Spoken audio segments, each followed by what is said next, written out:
isang negosyante sa Pangasinan na nagbo-volunteer na magpulot ng mga basura sa beach. Na-inspire daw kasi siya matapos mapansin na mas maraming nalalambat na basura ang mga mangingisda kaysa sa mga lamang dagat. Panoorin natin sa report na ito.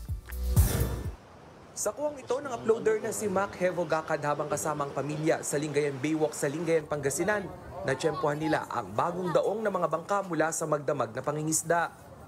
May mga nahuli naman silang isda, pero nagulat si Mac na mas maraming nalambat na basura kaysa sa isda. So, parang ako naman, nalulungkot ako sa nangyari na yon sa mga fishermen dahil instead na isda yung ano nila, pagod sila, pero ganun pa yung nangyari. Kaya simula ng umagang yon ang reservoir operator by night, volunteer trash picker / collector by day agad kinabukasan. Inaaraw-araw na niya ang paghahakot ng sako-sakong basura sa tabing dagat ng Lingayen.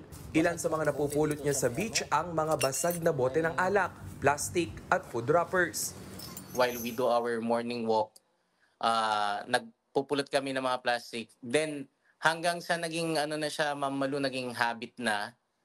Then parang talagang natutuwa kami kasi by area by area nakikita namin nag-i-improve. Mission ngayon ni Mac at ng kanyang pamilya at mga kaibigan, maipalaganap ang kahalagahan ng pag-volunteer para sa ikabubuti ng marine life at ng kabuhayan ng mga mangingisda.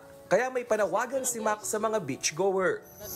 Sana after you enjoyed the beauty of the Lingayen Beach and the sunset or sunrise, sa pag-alis po natin, isama rin po natin yung ating mga dinalang mga pang-picnic natin, yung mga plastics, mga ganon. Parang practice po natin yung yung clean as you go. Parang pasasalamat na natin sa kalikasan. Nagbabalita mula sa Frontline, Rainiel Pawid, News 5. Magandang magandang hobby yun pag nasa beach. Beach, Mamulot diba? din ng basura kasi nakakatulong ka pa sa Pilipinas. Yes, sa Mother Earth.